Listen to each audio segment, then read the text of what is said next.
ಎಲ್ಲಾದ್ರೂ ಹೋಗ್ತಾ ಹೋಗ್ತಾ ಮೇಲ್ಗಡೆ ಹೋಗ್ತಲಿ ನೀನು ಪುರುಸೊತ್ತಾಗಿದ್ರೆ ತಗೋ ಈ ಚೆಕ್ ಮುರ್ಸ್ಕೊಂಡ್ಬಿಡು ಅಂತ ಹೇಳಿ ಚೆಕ್ ಬರ್ಕೊಂಡ್ ಬಂದಿದ್ದೀನಿ ಅಂತ ಹೇಳಿ ಎಲ್ಲಾರ್ಗು ಚೆಕ್ ತೋರಿಸ್ದ. ಪರವಾಗಿಲ್ಲ, ಮೂರನೇ ಮಗ ಚೆಕ್ನಾದ್ರೂ ತಂದಿದ್ದಾನೆ, ಇಟ್ಟು ಬಿಡೋ ಮಣ್ಣು ಮುಚ್ಚೋಣ. ಇನ್ನೇನ್ ಚೆಕ್ ಇಡ್ಬೇಕು? ಮೂರನೇ ಮಗ ಹೇಳ್ತಾನಪ್ಪ, ಒಂದೇ ಒಂದ್ ತಪ್ಪು ಮಾಡ್ಬಿಟ್ಟಿದೀನೋ. ಮೇಲಿದ್ದು ಜನ ಕೇಳಿದ್ರೆ ಏನ್ ಮಾಡಿದ್ಯೋ? ಹಾಳಾದ್ದು 10,000 ರೂಪಾಯಿ ಅಂತ ಬರಿಬೇಕಾಗಿತ್ತು ಚೆಕ್ನಲ್ಲಿ, ಮರ್ತು 30,000 ರೂಪಾಯಿ ಅಂತ ಬರೆದ್ಬಿಟ್ಟೆ ಕಣಪ್ಪ. ನನ್ನ ಭಾಗದ 10,000 ನೀನು ಇಟ್ಕೋ, ನನ್ನ ಉಳಿಕೆ 20,000 ನೀನು ಕೊಡ್ಬೇಕಲ್ಲ, ಕೊಡಿಲಿ ಎದೆ ಮೇಲೆ ಇದೆಯಲ್ಲ ಅಂತ ಹೇಳಿ ಎದೆ ಮೇಲೆ ಅಣ್ಣಂದ್ರ ಮಡಗಿದ್ದು 20,000 ಎತ್ಕೊಂಡ. 30,000 ರೂಪಾಯಿ ಚೆಕ್ ಇಟ್ಟಿದ್ದೆ ತಂದೆ ಆತ್ಮಕ್ಕೆ ಶಾಂತಿ ಸಿಗಲಿ ಅಂತ ಹೇಳಿ ಮಣ್ಣು ಮುಚ್ಚಿಸ್ತ. ಇತ್ತ ಕಥಾಭಾಗದಲ್ಲಿ ಮಕ್ಕಳಾದಂತಹ ಶಂಭುಲಿಂಗ ನಾಗಲಿಂಗರಿಬ್ಬರೂ ಕೂಡ ಬೆಳೀತಾ ಇದ್ದಾರೆ. ಮಕ್ಕಳು ಬೆಳೀತಾ ಇದ್ರೆ ತಂದೆ ತಾಯಿಗಳಿಗೆ ಆಶ್ಚರ್ಯ, ನನ್ನ ಮಕ್ಕಳು ಎಷ್ಟು ಬೇಗ ಬೆಳೆದು ಬಿಟ್ರು, ಇವರಿಗೆ ಒಳ್ಳೆ ವಿದ್ಯಾಭ್ಯಾಸವನ್ನು ಕೊಡಿಸಬೇಕು ಅಂತ ಹೇಳಿ ಶರಣ ದಂಪತಿಗಳಾದಂತಹ ಚಿಕ್ಕಣ್ಣ ದೇವಿರಮ್ಮನಿಬ್ಬರಿಬ್ಬರೂ ಕೂಡ ಆ ಮಕ್ಕಳನ್ನ ಕರೆತತ್ತಿದ್ದಾರೆ. ಎಲ್ಲಿಗೆ? ಮಡಿವಾಳ ಗುರುಗಳಾದಂತಹ 9 ಮಾರಿನ ಜಡೇ ಸ್ವಾಮಿಗಳ ಬಳಿಗೆ.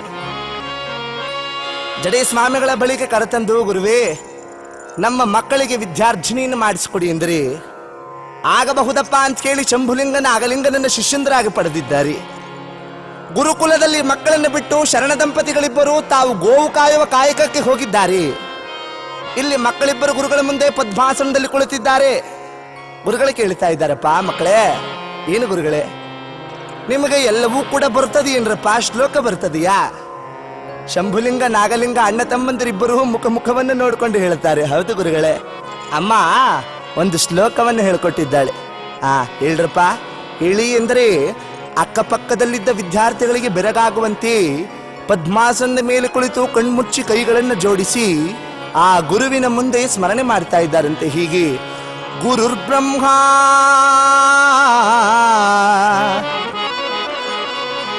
ಗುರುರ್ ವಿಷ್ಣು ಗುರುರ್ದೇವೋ ಮಹೇಶ್ವರ ಗುರು ಸಾಕ್ಷಾತ್ ಪರಬ್ರಹ್ಮ ಗುರುವೇ ನಮಃ. ಗುರುರ್ಬ್ರಹ್ಮ ಗುರುರ್ವಿಷ್ಣು ಗುರುರ್ದೇವೋ ಮಹೇಶ್ವರ ಗುರು ಸಾಕ್ಷಾತ್ ಪರಬ್ರಹ್ಮ ತಸ್ಮೈ ಶ್ರೀ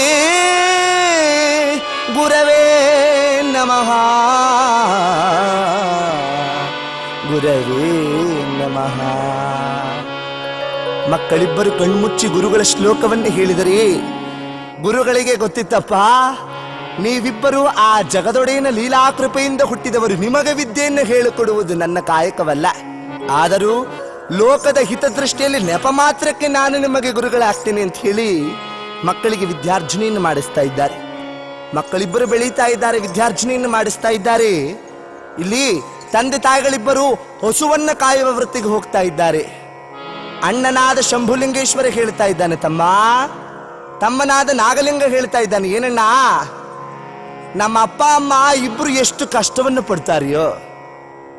ನಾವು ಶಾಲೆಗೆ ಹೋಗೋದ್ರೊಳಭಾಗದಲ್ಲಿ ನಮ್ಮ ಹೊಟ್ಟೆಗೆ ಬೇಕಾದ ಹಿಟ್ಟನ್ನು ಕಟ್ಟಿ ನಾವು ಶಾಲೆಗೆ ಹೋಗಾದ ಮೇಲೆ ಗೋವುಗಳನ್ನು ಮೇಯಿಸಿಕೊಂಡು ನಾವು ಬರುವಷ್ಟರಲ್ಲಿ ಬಂದು ನಮಗೆ ಬೇಕಾದಂತಹ ಎಲ್ಲವನ್ನು ಸಿದ್ಧ ಮಾಡ್ತಾ ಇದ್ದಾರೆ.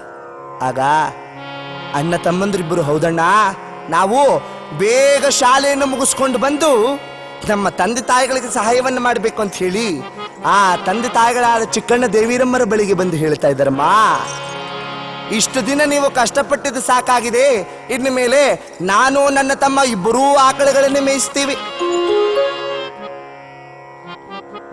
ಮಕ್ಕಳ ಬಾಯಲ್ಲಿ ಈ ಮಾತನ್ನ ಕೇಳಿದ ತಕ್ಷಣ ದೇವಿರಮ್ಮ ಚಿಕ್ಕಣ್ಣನ ಕಣ್ಣಲ್ಲಿ ನೀರು ಧಳ ಧಳ ಧಳ ಧಳ ಧಳ ಸುರಿಯಿತು. ಅಯ್ಯೋ, ನಮ್ಮ ಕಷ್ಟವನ್ನು ಅರ್ಥ ಮಾಡಿಕೊಂಡು ನಮ್ಮ ಮಕ್ಕಳು ನಮಗೆ ಬೆನ್ನುಗಾವಲಾಗಿ ಬರ್ತಾರಲ್ಲ. ಮಕ್ಕಳೇ ಏನ್ ಮಾಡ್ತೀರ? ಅಪ್ಪ ನಾನು ಹಸುಗಳನ್ನು ಮೇಯಿಸ್ತೀನಿ ಅಂತಾನೆ ಶಂಭುಲಿಂಗ, ಅಪ್ಪ ನಾನು ಆಕಳುಗಳನ್ನ ಕಾಯ್ತೀನಿ ಅಂತ ನಾಗಲಿಂಗ. ಒಳ್ಳೇದಾಗ್ಲಿ ಮಕ್ಕಳ, ಒಳ್ಳೇದಾಗ್ಲಿ ಅಂತ ಹೇಳಿ ಆ ಮಕ್ಕಳಿಗೆ ಇಬ್ಬರಿಗೂ ಕೂಡ ಹಸುಗಳನ್ನು ಕಾಯುವ ಕಾಯಕವನ್ನು ಕೊಟ್ಟಿದ್ದಾರೆ ತಂದೆ ತಾಯಿಗಳು. ಹಸುಗಳನ್ನು ಕಾಯುತ್ತಾ ಇದ್ದಾರೆ ಕಾಡಿನಲ್ಲಿ, ಗೋಪಾಲಕರಾಗಿದ್ದಾರೆ ಮಕ್ಕಳಿಬ್ಬರು. ಆ ಹಸುಗಳನ್ನ ಮೇಯಿಸುತ್ತಾ ಕಾಲವನ್ನು ಕಳೀತಾ ಇದ್ದಾರೆ. ಶಂಭೋ ಶಿವ ಶಂಭೋ ಹರ ಹರ ಹರ ಹರ ಶಂಭೋ ಶಂಭೋ ಶಿವ ಶಂಭೋ ಹರ ಹರ ಶಂಭೋ ಶಂಭೋ ಹರ ಶಂಭೋ ಹರ ಶಂಭೋ ಹರ ಶಂಭೋ ಎಂದು ಯಾವಾಗಲೂ ದೇವರ ಧ್ಯಾನವನ್ನ ಮಾಡ್ತಾ ಇದ್ದಾರೆ ಅಣ್ಣ ತಮ್ಮಂದ್ರಿಬ್ರು. ಇಲ್ಲಿ ಕಾಡಿಗೆ ಹಸುಗಳನ್ನೇ ಮೇಯಿಸಲು ಬಂದ್ರೆ ಹಸುಗಳ ಪಾಡಿಗೆ ಹಸುಗಳನ್ನು ಬಿಟ್ಟುಬಿಟ್ರು. ಎಷ್ಟೇ ಆದರೂ ಆ ಭಗವಂತನ ತ್ರಿನೇತ್ರದಿಂದ ಹುಟ್ಟಿದವರಲ್ಲವೇ ಈ ಇಬ್ಬರು ಮಕ್ಕಳು. ಎರಡನೇ ಮಗುವಾದಂತಹ ನಾಗಲಿಂಗ ಆ ಹಸುಗಳನ್ನೇ ಮೇಯಲು ಬಿಟ್ಟು ತಾನು ಭೂತ ಪ್ರೇತ ಮಾರಿ ಮಶಣಿ ಎಲ್ಲರನ್ನ ಕರೀತಾ ಇದ್ದಾನೆ. ಎಲ್ಲ ಭೂತ ಪ್ರೇತಗಳು ನಾಗಲಿಂಗ ಕರೆದ ತಕ್ಷಣವೇ ಬರ್ತಾ ಇದ್ದಾರೆ. ಏನಪ್ಪಾ, ಏನು ಸ್ವಾಮಿ, ಏನು ನನ್ನೊಡೆಯ ಅಂದ್ರೆ ಎಲ್ಲರ ಕೈಲಿ ಬೆಟ್ಟಗಳ ಮೇಲೆ ಗಿಡಗಳನ್ನು ನಡೆಸ್ತಾನೆ. ಎಲ್ಲ ಭೂತ ಪ್ರೇತ ಮಾರಿ ಮಶಣರ ಕೈಯಲ್ಲಿ ಕಲ್ಲುಗಳನ್ನು ಹೊರಿಸ್ತಾನೆ. ಗಿಡಗಳಿಗೆ ನೀರುಗಳನ್ನು ಉಣಿಸ್ತಾ ಇದ್ದಾನೆ ನಾಗಲಿಂಗ. ನಾಗಬುರುಡೆಯನ್ನು ತೆಗೆದು ಹುತ್ತದ ಬಳಿ ಬಂದು ಊತ್ತಾ ಇದ್ದಾನೆ ನಾಗಲಿಂಗ. ಹುತ್ತದ ಬಳಿ ಬಂದು ಬುರುಡೆಯನ್ನು ಊತ್ತಾ ಇದ್ರೆ ಆ ನಾದಸ್ವರಕ್ಕೆ ಕೇಳಿದಂತಹ ಹುತ್ತದ ಒಳಗಿದ್ದ ಹಾವುಗಳೆಲ್ಲವೂ ಕೂಡ ಬರ್ತಾ ಇದೆಯಂತೆ.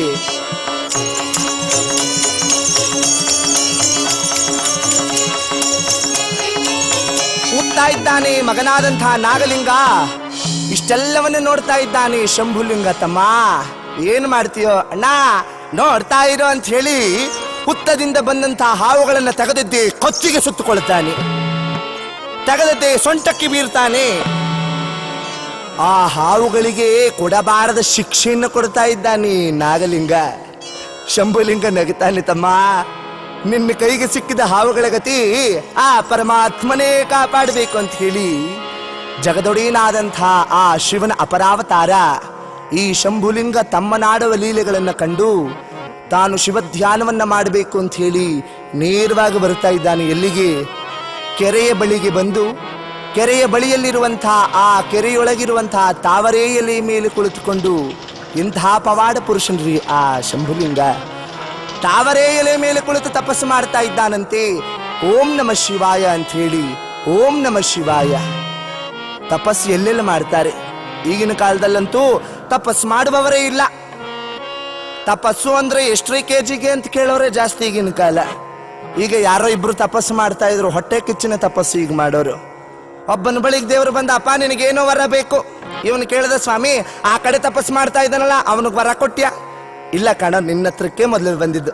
ಏನ್ ವರ ಬೇಕು? ಅಪ್ಪ ಅವನು ಏನು ಕೇಳ್ತಾನೋ ಅದಕ್ಕೆ 2 ಪಟ್ಟು ನನಗೆ ಬರಬೇಕು. ತಥಾಸ್ತು ಅಂತ ಭಗವಂತ. ಇಲ್ಲಿ ಅವನ ಯಗನೆಸ್ಟ್ ಪಾರ್ಟಿ ಹತ್ರಕ್ಕೆ ಬಂದ, ಅಪ್ಪ ನಿನಗೇನೋ ವರ ಬೇಕು? ಇವನು ಕಣ್ಣು ತರದ್ ನೋಡದ, ಸ್ವಾಮಿ ಏನಪ್ಪಾ ಅವನಿಗೆ ವರ ಕೊಟ್ಟ್ಯಾ? ಕೊಟ್ಟೆ ಕಾಣ. ಏನ್ ವರ? ಅವನು ಕೇಳ್ಕೊಂಡ, ನಿನಗೇನು ಬೇಕೋ ಅದಕ್ಕೆ 2 ಪಟ್ಟು ಅವನಿಗೆ ಬೇಕಂತೆ. ಅಯ್ಯೋಯ್ಯೋ, ಮೋಸ ಮಾಡಿಬಿಟ್ಟ ಸ್ವಾಮಿ. ಅಲ್ಲ, ನಾನು ಇಂಥ ಪ್ರಪಂಚವೇ ಬೇಕು ಅಂದ್ರೆ ಇಂಥ ಪ್ರಪಂಚ 2 ಪ್ರಪಂಚ ಅವನಿಗಾಗ್ತದೆ. ಒಂದು ಕೆಲಸ ಮಾಡು, ನನಗೆ 1 ಕಣ್ಣು, 1 ಕೈ, 1 ಕಾಲು, 1 ಕಿಡ್ನಿ, 1 ಕಿವಿ ಹೋಗುವಂತ ವರ ಕೊಡು. ಶಿವನಿಗೆ ಆಶ್ಚರ್ಯ ಆಗೋಯ್ತಲೇ, ಯಾಕಪ್ಪ ಇಂಥ ವರ? ಸ್ವಾಮಿ ನನಗೊಂದು ಕಣ್ಣು, 1 ಕೈ, 1 ಕಿವಿ, 1 ಕಾಲು, 1 ಕಿಡ್ನಿ ಹೋದ್ರೂ ಪರವಾಗಿಲ್ಲ, ಅವನಿಗೆ 2 ಕಣ್ಣು, 2 ಕಾಲು, 2 ಕಿವಿ, 2 ಕಿಡ್ನಿ ಹೋಗ್ತದಲ್ಲ ಅಷ್ಟೇ ಸಾಕು ಅಂತ. ಹೊಟ್ಟೆ ಕಿಚ್ಚಿನ ಪೂಜೆ ಈಗಿನ ಕಾಲದಲ್ಲಿ ಮಾಡುವವರು. ಆದರೆ ಜಗದೊಡೆಯನಾದಂತಹ ಪವಾಡ ಪುರುಷರಾದಂಥ ಆ ಶಂಭುಲಿಂಗ ಬಾಲಲೀಲೆಯಲ್ಲಿ ಬೆಳೀತಾ ಇದ್ದಾರಂತೆ. ಆ ತಾವರೆ ಎಲೆ ಮೇಲೆ ಕುಳಿತು ಶಿವಧ್ಯಾನವನ್ನ ಮಾಡ್ತಾ ಇದ್ದಾನೆ ಶಂಭುಲಿಂಗೇಶ್ವರ.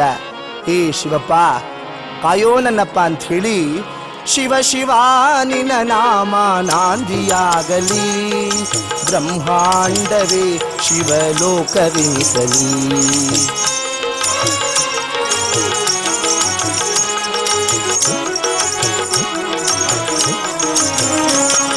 ಶಿವ ಶಿವ ನಿನ್ನ ನಾಮ ನಾಂದಿಯಾಗಲಿ, ಬ್ರಹ್ಮಾಂಡವೇ ಶಿವಲೋಕವೆನಿಸಲಿ. ಓಂ ನಮಃ ಶಿವಾಯ.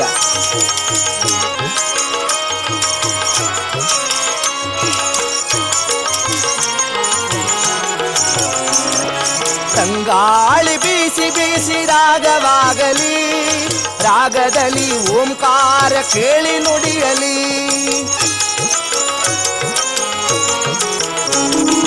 ತಂಗಾಳಿ ಬೀಸಿ ಬೀಸಿ ರಾಗವಾಗಲಿ, ರಾಗದಲ್ಲಿ ಓಂಕಾರ ಕೇಳಿ ನುಡಿಯಲಿ.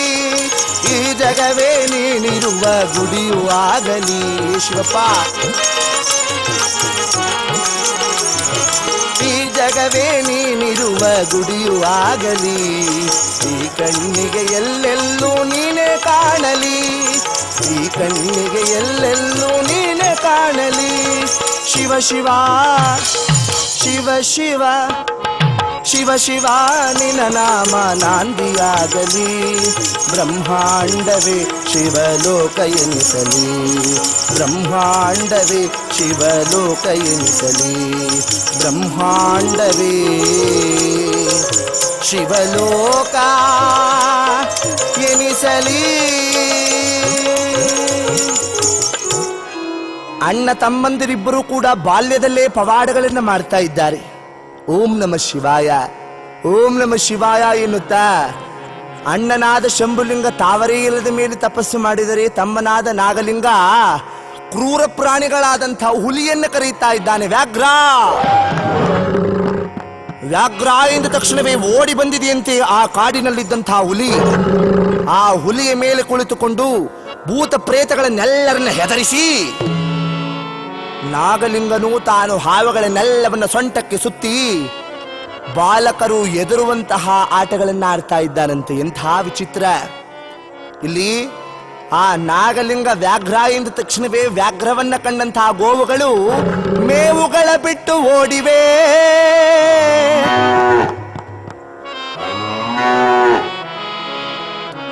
ಮೇವು ಮೇಯದೆ ಹಸುಗಳೆಲ್ಲವೂ ಕೂಡ ಬಡಕಲಾಗಿ ಬಡಕಲಾಗಿ ಬಡಕಲಾಗಿ ಬಡಕಲಾಗಿ ಹೋಗ್ತಾ ಇವೆ. ಇದನ್ನ ಕಂಡಂತಹ ಚಿಕ್ಕಣ್ಣ ದೇವಿರಮ್ಮನವರು ನೋಡಿದ್ರು, ಯಾಕೆ ನಮ್ಮ ಹಸುಗಳು ಯಾಕೆ ಬರುಬರುತ್ತ ಬಡಕಲಾಗ್ತಾ ಇವೆ ಅಂತ ಹೇಳಿ ಮರೆಯಲ್ಲಿ ಹೋಗಿ ನೋಡಿದರೆ ಶಂಭುಲಿಂಗ ನಾಗಲಿಂಗರಿಬ್ಬರೂ ವಿಧ ವಿಧವಾದಂತಹ ಕ್ರೂರ ಆಟಗಳನ್ನು ಆಡ್ತಾ ಇದ್ದಾರೆ. ಮರದ ಮೇಲಿದ್ದ ಹಾವುಗಳನ್ನೆಳೆಯುವುದು, ಭೂತ ಪ್ರೇತಗಳಿಗೆ ಬೆತ್ತದಲ್ಲಿ ಹೊಡೆದು ಕೆಲಸ ಮಾಡಿಸುವುದು, ಇಷ್ಟೆಲ್ಲವನ್ನ ಕೊಂಡು ಆ ಶಂಭುಲಿಂಗ ನಾಗಲಿಂಗನ ಲೀಲೆಯನ್ನ ಕಂಡು ತಂದೆ ತಾಯಿಗಳಾದ ಶರಣ ದಂಪತಿಗಳು ಯೋಚನೆ ಮಾಡ್ತಾ ಇದ್ದಾರಪ್ಪ, ಎಂತಹ ಮಕ್ಕಳಿಗೆ ಜನ್ಮ ಕೊಟ್ಟಿದ್ದೀಯ ದೇವಿ.